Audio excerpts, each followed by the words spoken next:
제가 만나는 많은 젊은이들이 대부분 다 가장 궁극으로 갖고 있는 문제가 가정 문제예요. 사람에게 가장 행복한 것도 가정, 가장 힘들고 고통스럽도 가족. 믿는 집의 아이고 믿는 집 사람들이니까 좀 이런 건 행동을 하지 않아야 되지 않느냐. 감정적으로만 계속 하지 말라고. 왜 그러냐고. 왜 또 참견하냐고.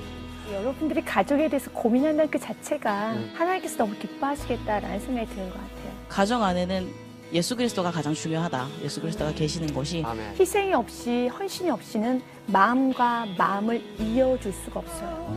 귀한 것은 없네 예수밖에는 없네.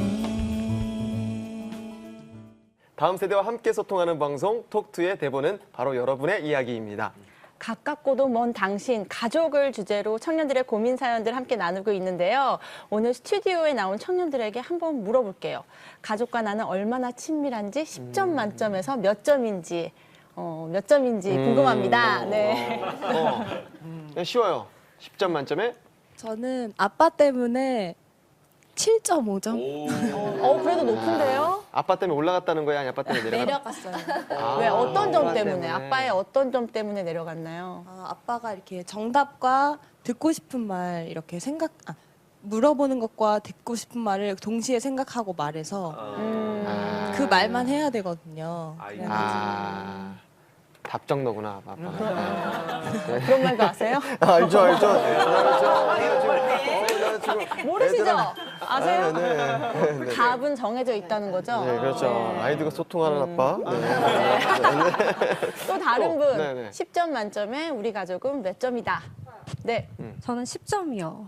오, 10점 나왔습니다. 네, 와. 저는 10점입니다. 저는 목회자 자녀이기 때문에 저희는 가정 속에서 아빠와 대화나 소통이나 이게 조금 다른 가정보다 좀 많았다고 생각을 해요. 그래서 항상 뭔가를 결정할 때도 물어보셨어요. 아빠 나 이거 하고 싶어 이러면 그게 왜 하고 싶니였어요. 하지 마가 아니라 안 돼보다는 먼저 제 의견을 물어주시는 게 너무 감사해서 그 가운데 저는 우리 가족은 10점이라고 생각합니다. 저는 제 목표가 이거거든요. 네, 자녀가 그렇게 대답하게 되는 거. 그게 제. 저 죄송한데 찬물 조금 끼얹어도 돼요? 이 10점이라는 게 너무 만족감이 많긴 한데 그 자녀가 느끼는 부담감도 그만큼 높아질 수 있거든요. 그러니까 우리 아빠가 너무 좋고 우리 엄마도 너무 좋고 우리 가족은 너무 좋은 것이 인생을 사는데 굉장히 좋은 점도 있지만 어떻게 보면 그 결핍이 좀 있어야 사람이 그 안에서 또 만족감이 있어서 그게 또 너무 좋은 가정의 자녀들이 짐이 될 수도 있어요. 그래서 10점 만점도 좋지만 그냥 이렇게 아이들마다 좀 편하게 5점일 수도 있고 9점일 수도 있다. 이런 것도 좋지 않을까요? 오늘 집에 가서 애들한테 아빠 몇 점이니? 10점이야? 물어보려고 그러셨죠? 8점만 해줘. 그럼. 바람직합니다. 네. 부모님과 친밀함을 느끼려면 어떻게 해야 될까요? 우리 박상희 소장님, 관계에서의 그 친밀함 조건이 뭘까요? 조건은 한 가지로 정의하기는 어려운 것 같아요. 어떤 사람들은 아까 얘기하신 것처럼 정말 질문을 많이 해주시고 의사소통을 많이 해서 나는 우리 가족이 너무 친밀해라고 얘기하시는 분들도 많고 우리 가족은 말이 많지는 않지만 정말 스킨십이 많아. 나를 이렇게 꼭 안아줘서 난 그 안에서 안정감이 있어 라고 얘기하시는 분들도 있고 정말 바빠서 우리 가족은 대화도 못하고 의사소통도 못하지만 우린 정말 깊은 신뢰감이 있어 라고 얘기해서 친밀해질 수도 있죠. 근데 제가 생각했을 때 그 친밀함은 방법은 여러 가지인데 분명한 거는 시간은 많이 필요하다라는. 그러니까 어느 날 갑자기 친밀함이 뚝 떨어지진 않고 아주 어렸을 때부터 그 가족, 엄마의 그 나를 사랑하는 눈빛, 아빠의 품, 안전한 품 이런 것들이 쌓여서 자녀들이 우리 가족은 참 친밀해. 우리 가족은 참 서로 친하고 의지할 수 있어라고 생각하는 것 같아요. 그래서 상당히 오랜 시간을 동안 잘 서로 이제 품어준 가족들이 친밀함을 느끼지 않을까라는 생각이 듭니다. 품어줌이 있다. 우리 한동훈 대표님은 또 친밀함의 조건 어떻게 생각하세요? 저는 또 이제 자녀의 입장에서 또 그런데 사실은 일반적인 관계에서 저 사람과 진짜 친하다를 느낄 수 있는 것은 저 사람이 힘들 때 내가 위로해주고 싶다 이런 게 아니라 저 사람이 좋은 일이 있을 때 나도 진심으로 기쁜가가 진짜로 친하다의 조건인 것 같아요. 맞아요. 너의 행복이 나의 행복 같은. 근데 어. 보통 친구에서 아무리 친해도 상대방이 잘 되면 질투나는 마음 배 아파하고. 있어요. 막 배 아파하고 맞아요. 아무리 친해도. 근데 상대방의 행복이 나의 행복인 유일한 관계가 가족인 것 같아요. 맞아요. 가족은 진짜로 잘 되면 자녀가 되면 너무 좋고 너무 행복하고 그렇죠. 그래서 사실은 친밀함의 가장 그게 정의에 가까이 있지만 여기 제목처럼 가깝고도 멍단신 이 말이 너무나 맞는 게 가족이 너무 가까이 있어서 마음을 잘 못 여는 게 있는 것 같아요. 상호다.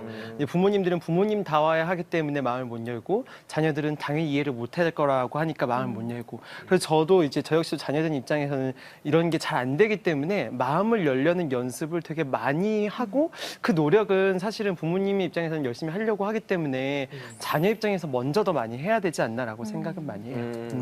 참 멘토님들 정말 너무 말씀 잘하시잖아요. 하지만 멘토님들도 청춘 시절에는 이렇게 가족 관계로 고민 참 많으셨을 것 같아요. 그럴 때 곁에서 멘토링을 해주셨던 고마운 멘토가 있으셨는지 차영아 목사님부터 좀 나눠주시죠. 저는 멘토가 저의 아빠이기도 하고 엄마이기도 하고 오빠이기도 했던 것 같아요. 그러니까 아빠하고의 관계에서 어떤 문제가 생길 때 이젠 엄마가 제 멘토가 되었던 것 같아요. 또 엄마하고 관계 그러면 이게 왔다 갔다 하면서 내가 예, 그러니까 저 같은 경우는 이제 부모님이 이런 분 있으면 케어를 좀 잘 해주셨던 것 같아요. 그래서 이제 내가 엄마하고 좀 이렇게 섭섭한 마음이 들 때 이제 엄마에게 다가가지 못하니까 아빠에게 이런 분이 좀 마음이 좋지가 않다고 내 자신을 표현했었을 때. 아빠가 그 관계에 브릿지 역할을 해주셨던 것 같아요. 그리고 또 아빠의 관계에서도 그 브릿지 역할을 해주셨고 그래서 저에게 쓴 멘토는 저희 부모님. 그러니까 때로는 아빠, 때로는 엄마, 때로는 오빠가 되기도 하고요. 또 교회 안에서 스님이 되시기도 하시고요. 근데 가정 안에서 이렇게 좀 이런 부분이 좀 해결이 되었던 것 같아요. 그래서 저희 가정을 제가 이렇게 보면 또 제가 이제 목회를 하잖아요. 그런데 내가 처음에 이야기했듯이 때는 아빠가 아기가 될 때도 있고요. 엄마가 아기가 될 때도 있어요. 그럼 다 같이 노력을 해줘야 되는 거거든요. 근데 그 노력을 하는 거예요. 오늘은 엄마가 예민해. 오늘은 오빠가 예민해. 다 같이 노력을 해주는. 교회도 가정과 같거든요. 다 성령 충만한 것이 아니라 어떤 성도님 오늘 좀 예민한 성도님이 계셔요. 어떤 성도님이 조금 힘드신 분이 있어요. 그러면 다 같이 노력을 해주는 거예요. 맞춰주는 거예요. 그러면 이것이 좀 이렇게 해결이 되거든요. 그래서 저에게 있어서는 저의 부모님이 아빠, 엄마, 또 오빠도 이게 내 주위에 있는 사람이 다 저의 이 멘토였던 것 같아요. 너무 아름다운데요. 가족 전체가. 네. 장강호 목사님은 어떠셨어요? 저는 차영아 목사님 말씀 들으면서 저런 얘기를 저도 하고 싶은데.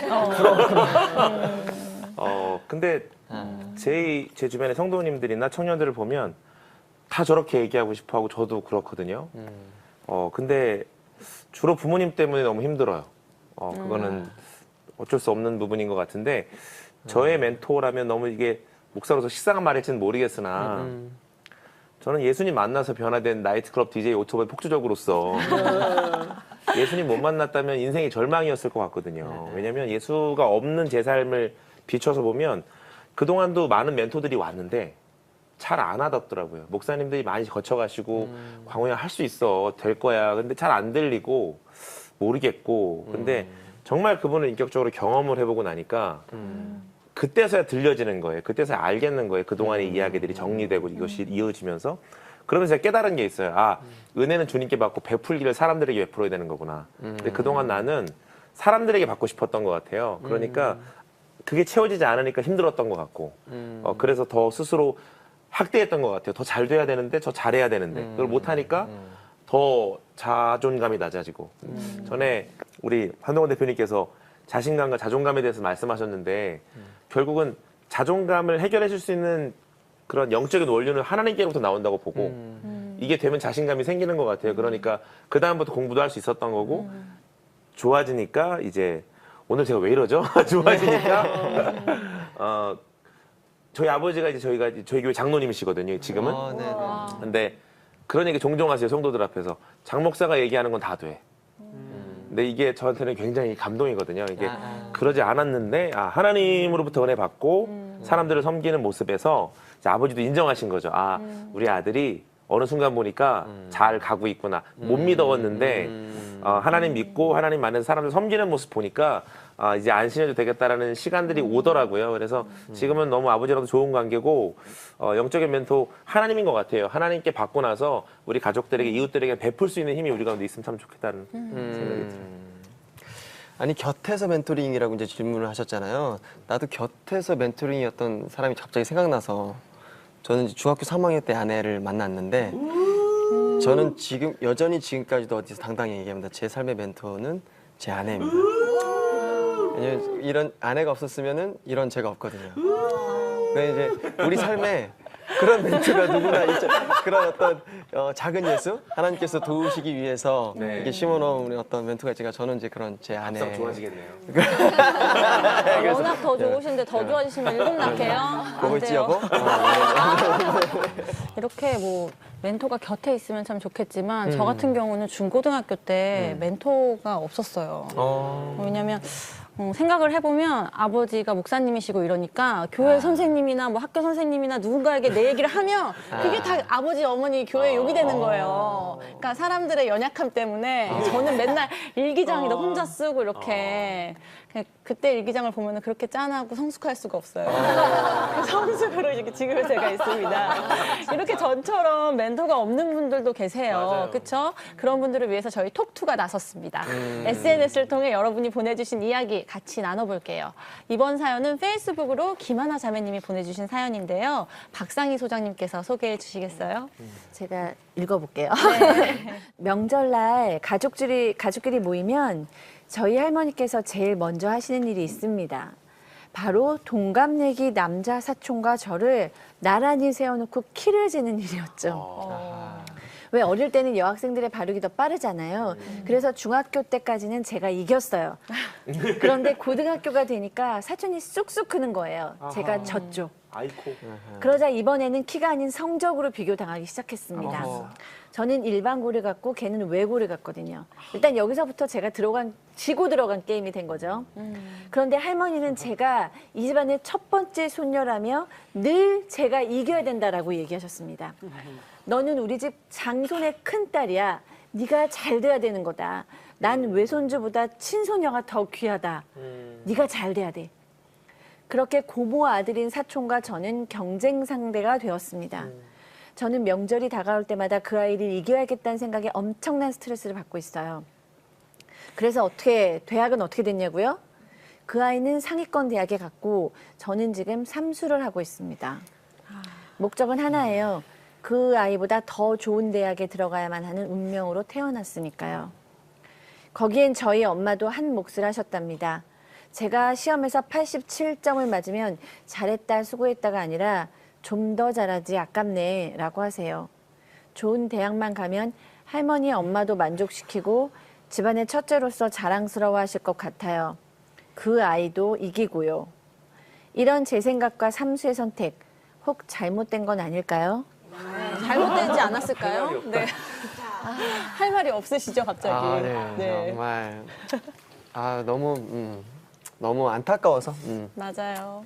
저도 이제 어릴 때 보면은 이제 뭐 키 크는 거 이런 걸로 막 남자 경쟁하고 막 이러잖아요. 이렇게 와닿죠. 맞죠. 그래가지고 이제 그럴 텐데 사실은 이렇게 보면 이렇게 그 1, 2cm, 뭐 3cm 막 이런 건데 이게 키를 땅에서 재서 그렇지 하늘에서 재면 이게 뭐 1cm 차이 가지고 하는 게 얼마나 웃길까 하는 생각이 들어요. 누가 더 잘생기고 누가 더 예쁘고 이거 가지고 비교하는 것도 하늘에서 보면 얼마나 웃길까. 약간 성적도 얘기하는 거 보면 얼마나 웃길까. 고등학교 이렇게 갔다고 해서 뭐 자기 인생 망쳤네 이런 것도 얼마나 좀 웃길까라는 생각이 들긴 하거든요. 맞아요. 근데 여기서 빠져나오는 방법은 그냥 이 사고에서 이 뷰를 하늘에서 바라보는 시각으로 바꾸는 수밖에 없는 것 같아요. 근데 선생님께 말씀하시겠지만 이 하나님과 자신과의 관계가 온전히 정립되고 하나님은 무엇을 바라보실까? 하나님이 봤을 때 어떨까? 이런 질문들만을 메인 질문으로 가져가고 삶의 질문으로 가져가면 여기서 빠져나올 수 있지 않을까. 그래야지 살 수 있지 않을까. 생명 있게 살 수 있지 않을까 생각합니다. 왜 결혼하면 정으로 산다고 그러잖아요. 다른 말로 수용인 것 같아요. 그러니까 사실 부모님들 우리 안에 다 문제가 있다고 얘기하고 또 아이 키워보니까 애들도 문제가 이만저만이 아니에요. 근데 서로 수용하는 게 가족인 것 같아요. 네, 맞아요. 네, 그래서 정이 참 좋은 것 같고 우리가 문제다라고 얘기하지만 결국 이 모든 문제 위에 정이 있다면 아, 우리 엄마는 이런 부분들이 있지만 저희 아버지 마초시거든요, 완전히. 그렇지만 또 그래서 되게 힘있고 멋있는 부분도 있어요. 그러니까 그렇게 인정될 수 있는 힘이 기독교 그리스도 안에 나온다고 믿고요. 그 정으로 좀 살아보는 힘을 좀 발견하면 좋겠다. 우리 엄마가 이건 안 좋지만 이건 좀 괜찮으니까 그렇게 좀 이해하는 부분으로 분리시켜서 나쁜 걸로 분리시키지 말고 긍정적인 것 안에 분리시키고 자기의 길을 가면 좋겠다는 그런 마음이 들어요. 제가 요즘에 집에서 그 피포 페인팅이라 그래서 그냥 붓도 있고 색깔 그냥 뭐 물감도 있고 하니까 그냥 그거를 색깔에 맞춰서 숫자에 맞춰서만 이렇게 그리면 그림이 완성되는 그런 피포 페인팅이라는 걸 하고 있는데 네네네. 그거 하나를 하면서도 엄청 신경을 많이 써요. 그러니까 이게 뭐 미스가 나지 않았으면 좋겠어서 빈틈이 없으면 좋겠어가지고 정말 세세하게 막 엄청 얇은 붓을 가지고서 엄청 열심히 색칠을 하는데 그거를 만들면서도 그렇게 애를 쓰는데 하나님이 우리를 만드실 때 얼마나 정성껏 그리고 막 사랑을 엄청 들이부으시면서 그렇게 만드셨을 거 아니에요. 근데 그 뭐 차별이나 아니면 비교라는 것 자체가 그런 우리를 향한 그렇게 예쁘게 우리를 지으신 그 하나님에 대한 뭔가 온전한 자세는 좀 아니지 않나라는 생각이 들어서 하나님은 나를 이렇게 귀하게 지으셨으니까 다른 누군가와 비교하지 말고 그냥 있는 그대로의 내 모습을 먼저 사랑하자. 왜냐면 예수님이 날 사랑하시니까 나도 나를 사랑하자라고 그렇게 생각을 할 수 있었으면 좋겠어요. 아, 좋네요. 네. 다른 청년들은 이렇게 비교당해서 힘들어하는 하나자매에게 해주고 싶은 말씀 있을까요? 저는 자매님께 해주고 싶은 말이 저도 그렇고 많은 분들이 겪었을 이야기인데 비교를 이제 누군가 하면 그게 할머니든 아니면 나를 싫어하는 사람이든 나를 끔찍히 사랑하는 아버지나 어머니일지라도 이제 그 말에 흔들리지 않았을 때 제가 괴로워지면서 해방이 될 수 있었더라고요. 와. 그래서 돌이켜 보니까 그게 이제 예수님 안에서 제가 예수님을 믿고 나서 이제 제 안에 자존감이라는 게 되게 높아졌고 이제 어떤 거에도 흔들리지 않는 그런 것들이 되게 행복함 그리고 제 자신에 대한 자신감 또 사랑 이런 것들이 생기고 그 후로는 정말 이제 누가 뭐라고 말하고 그렇게 하든 간에 어차피 예수님이 나를 보시고 있는 그 시선을 아니까 그래서 그때부터 이제 제가 되게 신경을 쓰는 평소에 되게 신경을 썼던 제가 비중이 있다고 생각했던 사람들의 말이 그 뒤로는 이제 부정적인 말들은 특히나 들리지 않고 그런 경험을 했기 때문에 꼭 한번 그렇게 하나님 안에서 자기 자신이 얼마나 소중한 사람인지 그거를 먼저 깨달았으면 정말 좋겠다는 말을 해주고 싶습니다. 네. 아니 신앙과 믿음을 다 요약해서 가장 명쾌하게 지금 우리의 좀 마음을 다 울리고 있습니다. 너무 감사합니다. 계속해서 다음 사연은 제작진 이메일로 직접 날아온 사연입니다. 익명으로 보내주셨는데요. 장강우 목사님 소개를 부탁드립니다. 알겠습니다. 전 어릴 때부터 목회자의 자녀라는 타이틀에 갇혀서 능동적인 기독교인이 아니라 수동적인 기독교인으로 살았습니다. 하나님을 만나러 나온 사람이 아니라 하나님을 만난 상태에 있어야 하는 강제적인 환경들이었죠. 또 할아버지의 사랑을 받지 못하고 자라온 아버지의 무뚝뚝하고 엄한 성격 때문에 교회 강단에서의 목회자인 아버지와 가정에서의 폭력적인 아버지 사이에 생긴 괴리로 저는 성장기 시절 많이 엇나가고 비뚤어질 수밖에 없었습니다. 무슨 행동을 하든지 목사 아들이라는 기준은 늘 저의 자유를 제한시켰으니까요. 아버지와의 이러한 관계로 제게 가장 큰 오해의 대상이 된 건 바로 하나님이었습니다. 늘 엄하고 무섭고 이중적일 것 같은 하나님이라는 편견은 꽤 오랜 시간 저의 유년 시절을 올감했던 것 같습니다. 그리고 아버지가 전도사 시절 많은 교회들을 옮겨 다녔기에 저는 매학년 다른 학교를 옮겨 다니며 전학생이라는 타이틀이 붙어버렸죠. 그래서 쉽게 친해지긴 하지만 짧은 시간의 한계 때문에 깊은 관계를 맺지 못했는데 그게 지금까지 이어져 관계의 깊이가 없는 사람이 되어버렸습니다. 이렇게 목회자 자녀로 인한 상처가 있다 보니 청년의 시간을 많이 방황하고 있는 것 같습니다. 이 방황을 어떻게 하면 멈출 수 있을까요? 이거 제가 보낸 것 같은데요, 느낌이? 저는 제가 목회자 자녀거든요. 그래서 정말 많이 공감을 하는데요. 저 같은 경우는 되게 엄격하고 무섭고 이런 아버지였지만 어린 시절에는 아버지 자체가 곁에 없었어요. 저는 할머니, 할아버지가 키워주셨고 아버지는 천막 목회로 너무 바쁘셨거든요. 그래서 저는 무서운 아버지라서 힘든 게 아니라 늘 아버지한테 하는 말이 왜 하나님이야 나야 선택해. 왜 이럴 거면 왜 날 낳았어? 나는 아빠가 없잖아. 막 이런 질문을 아빠한테 굉장히 많이 했는데 지금 생각해보면 아빠가 대답을 못 하셨어요. 근데 얼마나 마음이 아프셨을까. 근데 제가 중고등학교를 지나면서 하나님을 만나고 그리고 나서 이제 회복이 된 거는 아버지를 좀 이해하겠더라고요. 아버지의 사역을 좀 이해하겠고 아버지의 인간적인 연약함, 그 당시의 상황들 그리고 무엇보다 아버지의 그 복음에 대한 열망, 사역.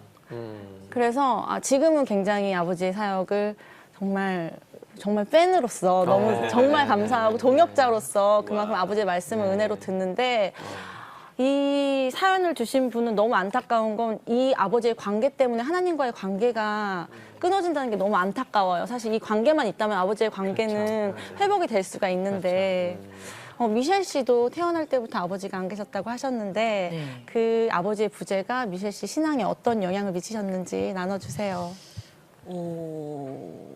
일단 뭐 아빠가 없었다는 사실이 저의 삶에 좀 부정적으로 이렇게 미쳤던 그런 영향들은 아무래도 이제 가정 형편이 어려웠다는 거, 재정적인 여유가 없었고 그 덕분에 사실 저희 형제들은 진짜 매 끼니를 항상 고민을 하고 걱정을 하면서 주님 이제 저녁을 뭘 먹어야 되죠? 이러면서 맨날 고민을 하고 저희는 또 엄마가 아빠의 역할까지 해야 된다는 그런 마음의 아픔도 있었고 또 왜 나는 흑인 아버지여서 내 아버지는 왜 흑인이어서 내가 왜 혼혈로 태어나서 나는 한국도 내 나라고 미국도 내 나라인데 왜 나는 이 한국에 내 또래에 있는 친구들에게 혹은 그들의 부모님에게 손가락질 받아야 되고 만지면 더럽다는 그런 차별을 받아야 되는가. 그런 것들 때문에 아빠에 대한 원망이 굉장히 많았었어요. 왜 아빠는 우리를 버리고 떠났나. 뭐 이런 원망들이 있었는데 하나님을 만나고 나니까 정말 신기했었던 게 제가 15살에 처음 교회를 나가기 시작했고 16살에 하나님을 만났거든요. 근데 하나님을 만나고 나서 사실 기도도 어떻게 하는지 잘 모르는 아이였었는데 정말 성령님이 이끄신 기도라고 생각했었던 그 기도문이 뭐였냐면 주님 제가 영의 아버지가 생겼으니 제 육의 아버지를 용서하고 이제 제 마음에서 이제 떨쳐내겠습니다. 저는 이제 영의 아버지로 만족하겠습니다. 이렇게 기도를 했어요. 근데 제가 지금 28살인데 지금 생각해도 진짜 신기하거든요. 이거는. 그 아버지의 부재가 안 좋은 영향, 그러니까 하나님을 만나기 전에는 안 좋은 것들이 너무 많았지만 그런 영향들이 너무 많이 끼쳤지만 하나님을 만나고 나서는 그의 삶에서도 어려움이 있었겠구나라는 이해심을 갖게 하기도 하고 또 어떤 친구들이 아버지와의 관계 속에서 어려움을 갖거나 아니면 엄마와의 관계 속에서 어려움을 가질 때 나는 이랬어라고 이렇게 좀 조언을 해줄 수도 있고 간증을 해줄 수도 있는 그런 네 저로 성장을 했더라고요. 네. 아니 결국에는 진짜 목사님의 아들이어서 어렵다는 그 목사님인 아빠한테 집중할 게 아니라 결국에는 진짜 우리 아버지이신 하나님께 집중하라는 그런 포인트로 또 우리 미셸 씨의 삶도 연결이 되는 것 같아요. 네. 그 회복이 진짜 중요한 것 같아요. 저는 그리고 오늘 정말 아까 서영일 씨 맞죠? 서영일 씨? 서영일 씨의 말씀하셨던 그 약 한 1, 2분 되는 그 얘기 있죠? 그거 어디서 이렇게 녹화해가지고 방송 계속 했으면 좋겠어요. 그게 먼저인 것 같아요. 예수님의 시선. 그러니까 그 시선. 정말. 네. 박상희 소장님 말씀 나오신 김에 청년에게 어떤 이야기들? 청년들이 은혜스러우니까 너무 감동을 받아가지고 잠깐 이제 헷갈렸는데 이제 멘토로서 얘기를 하면 이제 저는 이제 세상적 얘기보다는 항상 이제 상담사로서 얘기를 하게 되니까 두 가지를 얘기하고 싶어요. 하나는 제 오랜 공부의 주제인데. 아버지, 내 실제의 아버지의 이미지가 내가 하나님의 이미지를 만드는 데 상당히 영향을 미친다는 연구가 많습니다. 그러니까 물론 우리 미셸 씨처럼 어느 순간 그거를 뛰어넘는 은혜가 임하면 뛰어넘는 거죠. 근데 아버지의 표상, 아버지의 이미지는 하나님 이미지를 가는데 상당한 영향을 미치고 이것이 많은 신앙인들에게 어려움과 고통이 되고 또는 힘이 되기도 합니다. 이제 우리가 이 부분을 좀 알 필요는 있다. 그러나 이제 성령께서 또 강하게 역사하셔서 참 하나님을 만난다면 그게 극복이 되겠죠. 또 하나는 이제 목회자 자녀의 문제, 이제 목회자 자녀가 많으신데 저는 이제 저희 상담 상담사 이제 목회 상담을 하는 연구실이다 보니까 목회자 자녀들도 많이 만나게 되는데 그 자녀들의 청소년기를 보면 굉장히 좀 이 누구나 다 그렇지만 청소년기에는 갈등이 이제 고민이 많이 생기는 거예요. 그 고민이 막 생기는데 두 개로 나눠서 이제 정리를 하는 경우가 있더라고요. 그러니까 하나는 나는 목회자 자녀인데 이 오늘의 사연 주신 분인 거죠. 우리 엄마가 집에서 보여주는 모습하고 교회에서 보여주는 모습이 너무 다르기 때문에 나는 이 신앙을 가져갈 수가 없는 거예요. 그래서 교회를 난 떠나거나 기독교라고 얘기할 때 내 안에서는 굉장히 좀 비웃음 같은 그거 보이는 거가 아니야. 이렇게 그냥 해버리는 경우도 많아서 실제 신앙을 잃는 경우 반대 방향으로 가는 경우가 너무 많고요. 또 하나는 그 갈등을 내가 해결을 해야 되는데 어떻게 가냐면 사람들이 나한테 너무 기대를 하니까 기대에 부응해야겠다. 그래서 나는 정말 착한 애, 예쁜 애, 정말 모두에게 사랑받는 애, 모두가 칭찬하는 사람이 되려고 너무 많이 노력을 하는 거죠. 그런 모습만 보여주려고 하다 보니까 보통 누구나 다 청년기가 지나면 고민이 있는데 목회자 자녀들은 이 신앙에 있어서 이 두 가지로 촥 양분해서 고민을 겪는 경우를 저는 보통 청년들보다 많이 봤어요. 그래서 이 목회자 자녀는 굉장히 신앙적으로 심리적으로 많은 자원이 있는 분들인데 그 갈등에 있어서는 상당히 좀 특별할 정도로 많더라는 게 이제 제 생각이고 그래서 이 오늘 상담을 요구하신 분은 그냥 이렇게 아버지로부터 조금 심리적으로 독립을 해서 목회자로부터 독립을 해서 조금 다소 냉정하게 이성적으로 본인 자신 나는 누구지 하나님은 정말 하나님은 누구시지 아버지한테 영향받지 않고 엄마한테 영향받지 않고 정말 참 자기 정말 난 누구지? 하나님 앞에서 난 누구지? 이런 좀 고민을 해보시는 것도 참 좋을 것 같다는 생각이 들었습니다. 맞아요. 저는 제가 질문 드리고 싶은 게 있어요. 어떤 그런 좀 실질적인 훈련법 뭐가 있을까? 그런 거 떠오르시는 거 있으면 그러니까 하루라는 어떤 시간을 보낼 때 이런 시간을 좀 가져라든지 이것을 꼭 들여다봐 어떤 싸움을 해나가고 어떤 훈련법 실질적인 그런 이야기 탁 튀어나오면 좋지 않을까요? 사실 제가 우리 신앙 멘토님 앞에서 이렇게 먼저 얘기한다는 게 좀 그렇지만 제 경험으로 빗대 보면 왜냐하면 저는 하나님이 진짜 안 믿어졌거든요. 그래서 일반적으로 이렇게 목사의 길을 가신 분들하고는 좀 다르게 돌아갔다고 생각해요. 왜냐하면 이게 되게 큰 시험이고 싸움이었던 게 그분의 존재, 그분이 나를 부르신 이유 이런 것에 대해서 전혀 확신이 없었기 때문에 그런데 우리가 은혜 받잖아요. 은혜 받으신 분들 다 있을 것 같아요. 그리고 네. 첫 마음, 첫사랑 기억하는 거 우리가 생각보다 신앙을 되게 어렵게 생각하는데 받은 사랑을 어떠세요? 누구 남자친구, 여자친구 만나면 맨날 좋아서 만나는 건 아니잖아요. 좋았던 기억 때문에 가거든요. 그러니까 하나님과의 사랑도 좋았던 그 시작으로부터 더 발전돼가는 이 과정 안에 첫 마음을 지키고 첫 마음을 가지고 그 마음을 계속 회상하면서 내 안에 새기는 작업이 필요해요. 왜냐면 지금 우리의 알고리즘은 여전히 세상이거든요. 이거 한번 쳐낸다고 그래도 다시 돌아오기 쉬워서 이 과정 되게 바꾸는 게 어려워요. 사실 우리는 어떻게 보면 이전의 방식과 다른 삶을 살아가는 방식과 법칙을 배울 때 인생이 바뀌어요. 나이트 디지가 바뀌는 것처럼 그냥 은혜 한번 받아서 바뀌지 않아요. 근데 치는 작업을 계속 매일 해야 돼요. 그래서 완전히 쳐내서 알고리즘이 완전히 바뀌었을 때 그때도 소소한 기적들을 날마다 경험함으로 빌립보서 말씀 이해돼요. 능력 주시는 자 안에서 뭐가 가능한지 어떻게 아버지가 용서되는지 어떻게 내 자존감이 바로 설 수 있는지가 분별되는 게 그러니까 방식은 여러 가지가 다 있겠죠. 찬양일 수도 있고 말씀일 수도 있고 제가 지난 시간에도 하나님께 요구해라 막 이런 얘기 한 적이 있는데 그게 요구 자체도 감정적인 거라 어떤 사람은 부드럽게 나올 수도 있고 어떤 사람은 하나님 왜 이래요? 이렇게 나올 수도 있지만 과정마다 그 하나님이랑 같이 새기는 작업들을 해나갈 때 반드시 성장이 있어요. 그죠, 목사님? 네. 예. 아니 제가 그냥 갑자기 말씀 들으면서 좀 생각나는 거는 어쩌면 잠시 또 좋으니까 그 교회의 시선에서 조금 벗어나는 것도 좋을 것 같다는 저는 생각이 갑자기 좀 들었어요. 그 아빠 교회 그 그늘 맞아요. 안에서 조금 벗어나는 시간도 좀 그러면서 완전 떠나는 게 아니라 거의 성장해서 오는 거지. 그 시선을 받지 않는 수준의 어린아이 같은 그런 신앙을 하나님 관계로 회복해서 돌아오는 거죠. 제가 이 얘기를 필요한 거고. 들으면서 생각나는 게 아까 장난처럼 제가 시집을 갔다 그랬잖아요. 네. 근데 정말 시집을 가서 시댁의 교회를 같이 다녔어요. 근데 다니다가 한 4, 5년 떠나서 좀 자유하게 예배를 드렸죠. 그러다가 지금 다시 본교회로 가요. 아버지의 말씀이 은혜가 돼서. 아멘. 오 다시. 예, 예. 그러니까 지금 하신 말씀이 딱 저에게 저 지금 매주마다 아버지 교회를 가고 있거든요. 아마 이 보내신 사연의 주인공도 그런 식으로 뭔가 좀 분리해서 맞아. 외부에서 개인적으로 하나님을 좀 만나고 그러니까. 그리고 네. 볼 수 있는 상황이 되면 네. 더 귀하지 않을까. 맞습니다. 네네. 그렇네요. 어떤 그 공간에. 분리라는 표현을 쓰셨잖아요. 근데 우리가 이제 신앙을 갖다 보면 잘못 생각하는 것 중에 하나가 우리가 이성적으로 판단하면 안 될 것 같은 느낌을 갖는 거예요. 근데 우리의 몸도 하나님이 주셨듯이 우리가 판단할 수 있는 이성도 하나님이 주신 거거든요. 그렇기 때문에 내가 내 아빠 엄마의 관계에 막 휘몰아쳐서 사람들의 평가에 휘몰아쳐서 사실은 이거를 이성적으로 판단을 잘 못한다는 거죠. 그러기인데 이성적으로 판단을 하기 위해서는 그 문제로부터 분리돼서 조금 냉정하고 차분한 마음으로 보는 게 굉장히 중요한 거죠.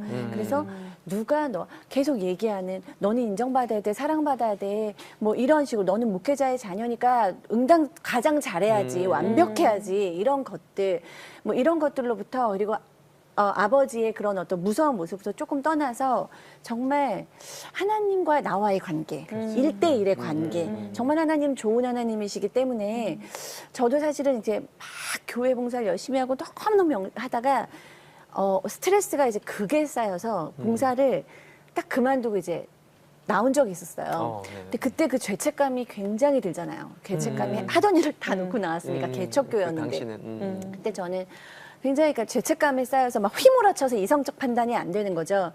그래서 이제 시간이 지나고 이제 조금 가라앉고 나서 하나님 뭐 저는 이미 죄인인데 예, 뭐 어떡합니까? 뭐 이렇게 얘기했는데 하나님께서 제게 이제 주시는 말씀이 네가 죄인일지라도 내 사랑은 그거보다 더 크다.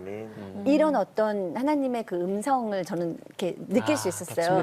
그랬을 때 어떤 내 감정의 소용돌이, 남들이 나를 판단할 거라는 그 소용돌이 속에서 나와서 하나님은 정말 좋으신 분이었구나. 그리고 인자하고 정말 그릇이 크신 분, 내가 생각하는 그 하나님, 사람들이 그 하나님 말고 정말 좋으신 하나님이구나라는 걸 좀 느꼈거든요. 그래서 조금 분리돼서 이성적으로 판단을 하면서 하나님을 만나는 거, 저는 그게 또 나름대로 제 노하우였던 것 같아요. 네네네. 이번에는 혹시 멘토분들께 개인적으로 질문하고 싶으신 분들 있으실까요? 저희 가족들의 관계 형성을 한번 궁금해서 여쭤보는 건데 그러니까 저희 아버지가 되게 아프세요. 지금 누워 계시고 병간호로 한 지금 7년째 넘고 있고 엄마가 힘들게 또 일하시면서 케어하시고 그리고 저도 첫째 딸이지만 둘째 여동생 있고 셋째 막내가 있어요. 근데 이게 계속 간병을 하다 보면 되게 예민해지고 또 여기서 갔다 오면 이걸 다른 일을 하고 오고 하면 집에서도 일을 또 해야 되잖아요. 그게 정말 힘든데 아버지가 혼자 있고 TV만 보시니까 좀 외로워 보이시거든요. 근데 저도 힘들고 누워 있으니까 더 얘기를 하고 싶은데 제가 먼저 다가가기가 너무 힘든 거예요. 그래서 뭐 누가 얘기하면 제가 틱틱 얘기하고 좀 나쁜 딸이거든요. 그래가지고 제가 먼저 다가가고 싶은데 그게 참 잘 안 돼요. 그래서 제가 어떻게 더 방향을 더 부모님께 더 나아가야 하는지 아니면 그냥 제가 지금 잘하고 있다고 생각은 하는데 더 얼마나 노력을 해야 할까요? 너무 잘하고 계신 것 같아요. 첫 번째는 스스로가 정죄하지는 않았으면 좋겠습니다. 지금 밤마다 내가 아빠에게 가서 좀 더 따뜻하게 말을 했었어야 되는 건데 내가 지금 아빠에게 가서 좀 내가 이야기 좀 하고 왔었어야 되는데 하지는 않고 내가 스스로 괜히 정죄를 지금 하는 게 많잖아요. 난 왜 이럴까? 난 방금도 우리 자매님이 난 나쁜 딸이야 라고 했잖아요. 나쁜 딸 아닙니다. 나쁜 딸 아니에요. 나쁜 딸이 아니라 지금 지쳐 있는 거죠. 몸이 힘든 거죠. 우리 주님은 우리 자매님에게 나쁜 딸이라고 하지 않습니다. 넌 나쁜 딸이 아니라 너무너무 넌 열심히 살고 있고 너무너무 잘하는 딸이야. 그런데 그럼에도 불구하고 제가 여기서 그냥 맞춰버리면 우리 자매님 마음 안에 숙제가 하나 있어요. 내가 아빠한테 좀 더 잘해드렸으면 좋겠다. 이것은 하셔야 돼요. 왜냐하면 내가 이런 마음이 없으면 괜찮아요. 그런데 이미 마음 안에 그게 있어요. 그런데 제가 무엇을 좀 풀어드리고 싶으냐면 정죄는 하지 마시고 그냥 내 안에 눌린 부분이거든요. 그러면 많이 하는 게 아니라 단 1분이라도 그냥 한번 방금 웃으시니까 너무 예쁘신 것 같아요. 근데 집에 가면은 하루 종일 바깥 직장 살면서 우리는 오버로 웃거든요. 감정을 많이 쏟고 옵니다. 그래서 집에 들어가서는 무표정으로 있고 싶어요. 아무 말도 안 하고 싶어요. 왜 바깥에서 너무 많이 쏟아갖고 왔거든요. 그래서 집안에서는 묵뚝뚝하게 있고 싶어요. 그러나 우리 자매님 이미 눌린 상태예요. 아버지에게 좀 더 잘했으면 좋겠다. 아버지 하루 종일 외롭게 있으셔서 그 마음이 있으면 하셔야 돼요. 그래서 많이 하는 게 아니라 한 번 웃음, 딱 한 번 웃음. 하루에 하나씩만 하면 되는 거야. 한 번 환하게 웃고 아빠 사랑해. 그리고 나 들어가 씻을게요. 라고 한 번 하고 나면요. 내 안에 치료가 임해요. 그러나 한 번 더 우리 좀 자매님에게 말씀드리고 싶습니다. 나쁜 딸 아니에요. 너무너무 열심히 사는 아버지도 알아요. 다 합니다. 하나님은 지금 최고라고 말합니다. 아니 어떠세요? 미셸 씨 하고 싶은 말이 있으신가 봐요. 너무 하고 싶은 말이 많은데요. 그 저도 자매님처럼 약간 그 엄마한테 사랑한다고 말을 해야 될 것만 같은 막 그런 막 부담감도 약간 있는데 엄마한테도 사랑한다는 말을 직접 못 들어보고서 어린 시절을 보냈던 아이인데, 그러니까 애정 표현이라는 걸 가족 간의 애정 표현이라는 걸 온전하게 겪지 못하고 자란 애였어요 저는.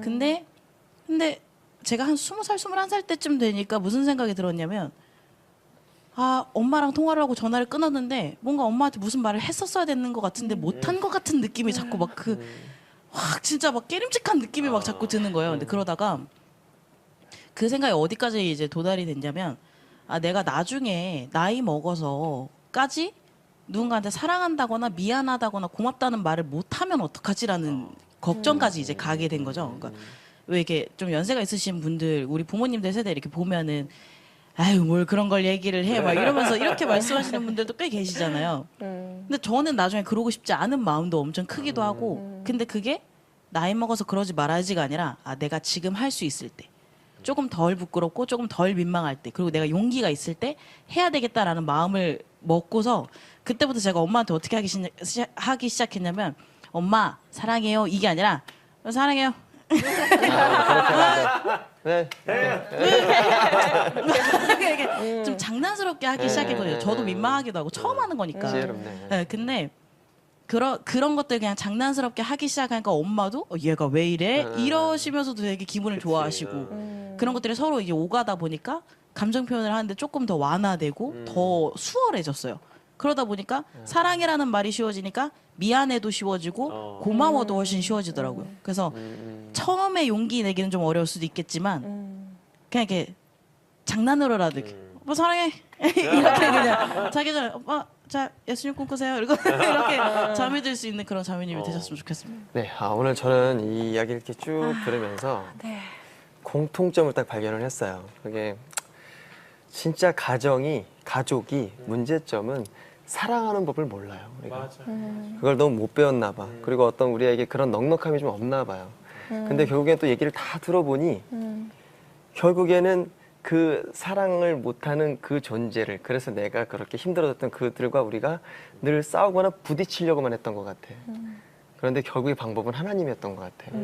그냥 우리가 그 관계에서 회복되는 게 아니라 하나님을 통한, 그리고 하나님이 나를 자존감 있게 해주는 그 사랑을 알아감을 통해서 내가 넉넉해지는 거야. 그러면 지금 최서영 씨도 마찬가지로 그 7년의 어떤 그 시간들을 넉넉하게 품을 수 있는 어떤 용기도 하나님이 주시는 거고, 그 어떤 방법에 집중하는 게 아니라 하나님과의 관계를 통해서 내가 무엇이든 할 수 있겠구나, 이게 어려운 게 아니구나. 어떤 그 방법들은 사실 어떤 정해져 있는 건 아닌 것 같아요. 그러니까 우리는 어쨌든 이 사랑하는 방법을 잃어버린 이 상황에서 사실 하나님과의 관계를 통해서 결국에는 이 목사인 아버지와의 관계, 어떤 지금 그 관계, 이 모든 관계들이 회복될 수 있는 거 아닐까, 어떤 그런 느낌을 좀 받았어요.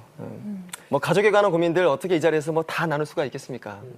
그래도 이런 문제를 혼자 고민하는 게 아니라 친구들 또 멘토님들과 함께 이렇게 이야기를 할 수 있다는 사실 자체가 우리 청년들에게 위로가 되었을 것 같아요. 그렇죠? 네, 그런 귀한 시간이기를 기도합니다. 네, 톡톡포유2의 마무리는 오늘도 스케치북입니다. 자, 지금 저희가 나눠드린 스케치북 하나씩 가지고 계시죠? 오늘 함께 하시면서 가장 기억에 남는 한마디를 지금부터 자유롭게 적어주세요. 가장 기억에 남는 한마디. 혼자 뛰어가지 않기 조심스레 주위를 살피며 줄을 따라 걸어가기 같이 걸어가기 내 맘대로 가지 않기 주의 뜻이 무엇인지 다 쓰셨으면 이제 들어서 저에게 보여주시면 되는데요. 제가 하나, 둘, 셋 외치면 다 같이 한번. 네. 하나, 둘, 셋. 네. 네. 와. 강구민 형제님부터 네네. 네, 나눠주세요. 저는 결국 예수 그리스도라는 말을 목사님께서 처음에 해주셨는데 그게 끝날 때까지는 계속 기억에 남아서 결국 어떤 사건이 있건 뭐 기도를 하던 결국에는 주님께서 답을 주시는구나라는 걸 느꼈고 그 과정 속에서도 또 주님께서 또 이끌어 가시는구나를 오늘 느끼고 가는 것 같습니다. 저는 만들어지는 과정이라고 썼는데요. 저 혼자가 아니라 다 같이 함께하는 공동체잖아요. 처음 시작하는. 그래서 함께하는 가족이라 생각해서 만들어지는 과정이라고 썼어요. 저는 제가 느낀 점을 썼는데요. 예. 내 잘못은 아니지만 부모님 잘못도 아니다. 사랑하기 때문에 라고 좋네요. 썼습니다. 저는 가족은 하나님의 시험대다라고 썼는데요. 이제 멘토님들 의견 들어보면서 하나님이 저희 인생을 주시고 그 인생에서 어떻게 살아가고 변화되는지를 이제 조그만 인생의 축소판처럼 가족을 통해서 그런 것들을 쌓아가고 배워가는 그런 곳이라고 생각이 들었습니다. 감사합니다. 하여튼 누구나 신생아가 될 수 있다 했는데 신생아한테는 어째서 왜 기대도 바라지도 않고 이유를 묻지도 따지지도 않잖아요. 네. 근데 우리 가족한테 항상 의심을 하고 못 믿어 하는 게 많은 것 같아요. 근데 이 말이 정말 많이 마음에 와닿았어요. 그래서 하나님의 사랑, 예수님의 마음으로 무한대로 서로 품어줄 수 있는 공동체가 가족이다 이런 마음을 얻고 갑니다. 저는 그 많이 보셨던 문장일 거예요. 사람이 먼저다. 쫓아해서 예수가 먼저다라고 썼는데 그냥 오늘 우리의 모든 이야기가 결국에는 예수 그리스도로 시작해서 예수 그리스도로 끝나야 되는 이야기들이 아닌가 싶기도 하고요. 예수님만큼 우리의 삶에 우리의 가정 안에 중요한 것이 없다라는 생각이 들어서 예수가 먼저다라고 적었습니다. 아, 너무 감사하네요. 이번에는 한번 그럼 우리 오늘 지혜를 나눠주신 우리 솔로몬 군단이시죠. 우리 멘토님들의 한 줄 톡톡 한 줄로 정리해서 말씀해 주신다면 우리 장광 목사님부터. 네, 조금 저는 이렇게 표현하고 있습니다. 가족은 사람과 전쟁이다. 늘 치열한 것 같아요. 근데 우리가 살아왔던 인류가 다 그렇지 않나요? 전쟁 없이 인류애가 없었던 것 같아요. 전쟁을 겪으면서 사람이 더 귀한 줄도 알게 되고 오히려 지금 우리가 남북이 떨어져서 이렇게 오랜 시간 함께 있다 보니까 북에 대한 마음도 더 크게 느껴지는 것처럼 우리 안에 어떤 가족들은 그렇잖아요. 늘 좋아서 좋은 가족도 있고 맨날 싸우는데도 좋은 가족이 있어요. 근데 오히려 어떤 상황 가운데 체질화 되느냐가 중요한 게 아니라 가족이 가장 소중하고 믿음, 소망, 사랑 중에 고린도전서 13장 말씀처럼 가장 소중한 건데 결국 다 연결되어 있는 거잖아요. 믿음이. 우리 가족이 가장 소중하다는 믿음, 또한 더 좋은 가족 만들고 싶은 소망, 결국 그 완성할 수 있는 힘은 사랑인 것 같아요. 그래서 그 사랑의 힘으로 살아가는 우리 모두가 되면 좋겠다. 예, 들었습니다. 네. 이번에 한동원 대표님. 이 가족이란 예수님의 그림자다 이렇게 이야기하고 싶은 거는 정말 그 가족이 정말 무조건적인 사랑을 할 수 있는 말도 안 되는 존재라고 생각을 하거든요. 근데 그 말도 안 되는 사랑은 이제 예수님이 실천하셨고 보여주셨고 그 그림자가 이제 가족의 모습인데 그 그림자의 모습을 보면서 저희 예수님의 모습이나 그 사랑을 추측하거나 느낄 수 있지 않을까라는 생각으로 그렇게 표현해봤습니다. 아름답네요. 네, 박상희 소장님도 나눠주시죠. 네. 저한테 가족이란 왼수다. 확 와닿네요. 원수는 아니고 좀 왼수. 귀엽게 너무 좋기도 하고 너무 싫기도 한 왼수. 또 왼수를 사랑하라 하셨기 때문에 네, 왼수다. 네. 진짜 와닿네요. 네. 내게 가족이란 하나님의 사랑을 경험하는 아름다운 곳이다. 때로는 하나님의 그 많은 사랑을 깨닫기도 하고요. 또 저의 이기심, 또 저의 게으름, 저의 민낯도 가족을 통해서 많이 보게 되더라고요. 거기서 또한 이런 나를 구원하신 우리 예수 그리스도 하나님의 사랑, 그걸 다시 한번 또 보게 되는 것 같습니다. 그래서 저에게서 가족은 나의 본성, 나를 보게 하고 또 그분의 크심을 보게 되는 그런 너무 아름다운 곳이 나에게서의 가정입니다. 네, 어떠세요? 하실 말씀 많으실 것 같은데. 아, 저요? 네. 가족이 또 많잖아요. 저요. 저에게 가족이란 강건함의 명분이다. 내가 우리가 이 땅을 거룩하게 살아내야 하는 이유도 예수님의 그 사랑이듯이 내가 내 삶을 거룩하게 강건하게 지켜내야 되는 것도 가족이거든요. 예, 그 명분이 있기 때문에 우리가 건강해야 되고 하나님도 바라봐야 하고 그래서 가족이라는 작은 예수를 우리에게 주시지 않았을까 뭐 그런 생각이 드네요. 가장의 무게가 느껴지네요. 네, 그렇죠. 네. 네, 가깝지만 먼 당신이라고 하죠. 가족의 거리를 좁힐 수 있는 가장 좋은 방법은 서로에 대한 이해와 배려 그리고 사랑의 마음이 아닐까요? 주 안에서 한 가족이 된 여러분 모두를 축복하면서 오늘은 여기서 인사를 드릴게요. 이 땅의 모든 청년들에게 전하는 희망 메시지. 다음 세대 멘토링 토크쇼 톡톡포유 2. 다음 시간에 만나요. 다시 만나요.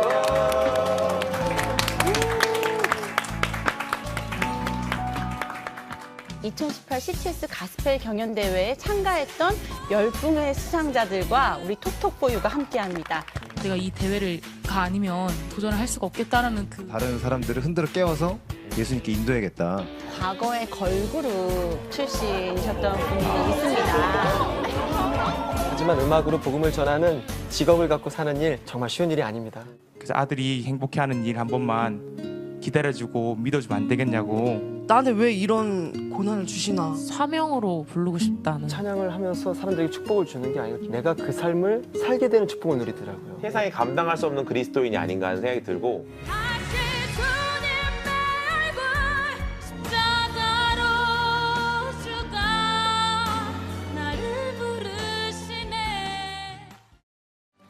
이 프로그램은 CTS 방송가족의 사랑과 후원으로 제작되었습니다. 후원전화 02-6333-1003번, ARS 060-800-1111번으로 전화주세요.